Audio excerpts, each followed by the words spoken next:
the Whispering Mountain, the magical book written especially for children, with adventure, wisdom, and a warm heart. After many magical adventures, Manu had become a hero in his village. He had helped save the land of trees, lit up the village of broken hearts, and even healed the land of lost time. Now, Nurabad's library had grown not in size, but in soul. Children came from far and wide to read, dream, and write their own stories.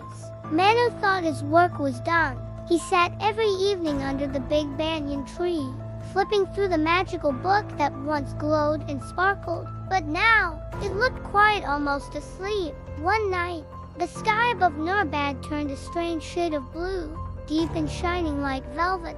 The stars shifted, forming the shape of a tall, snowy mountain. A soft wind blew through the village, and a whisper echoed from the sky. The voices are fading. The stories are silent. Only the one who listens with heart may save us. Suddenly, Nura, the magical fairy, appeared, her wings larger and brighter than ever. Manu, she said gently, the Whispering Mountain is losing its voice. This mountain holds the stories, wisdom, and secrets of the earth. But people no longer listen. They talk, they shout, they forget to learn. You must go and awaken the mountain. Manu, though surprised, nodded bravely.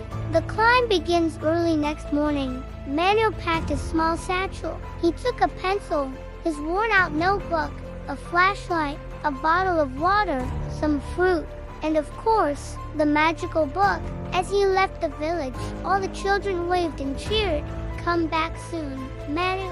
The journey was long. The mountain path was rough, winding, and cold. Tall pine trees whispered in an unknown language. Every time Manu stopped to rest, the wind carried a soft voice. Are you listening, child of light? The talking owl and the forgotten words.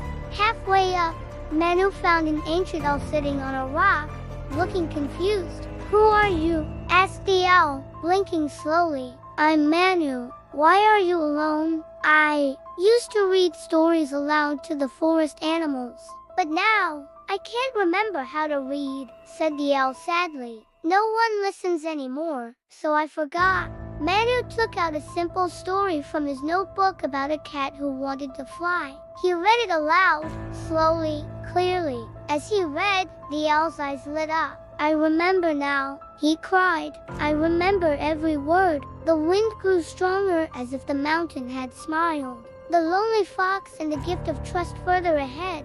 Manu met a young fox curled beneath a bush. I don't talk to people, the fox said. They trick, lie, and leave.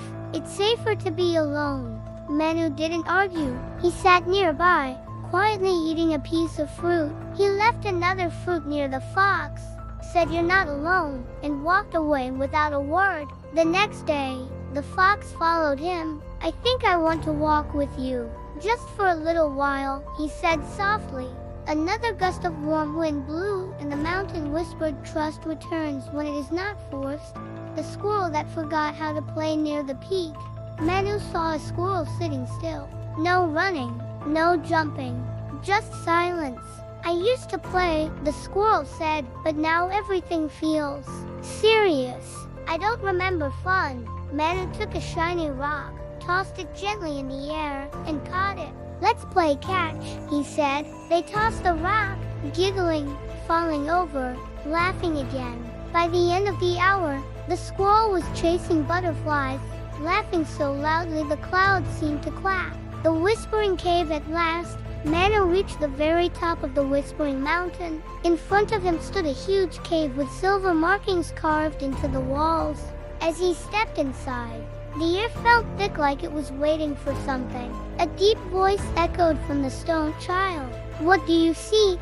I seek your voice, Manu replied. I want to hear your stories, your lessons. I came to listen. Then silence, long, still silence. And suddenly the cave lit up. Words began to glow on the walls. Ancient songs, forgotten poems, secrets of nature, and legends of kindness floated in the air. The wind spoke again. Few ask, even fewer listen. But you listened with your heart, and so the voice of wisdom shall live. The wind swirled into a silver feather, glowing with light. It gently floated into Manu's hand. Noora appeared again. "This is the feather of listening," she said. "If anyone ever forgets how to listen, how to learn, or how to love, wave this feather, and the mountain will whisper to them." Back to Nurabad when Manu returned.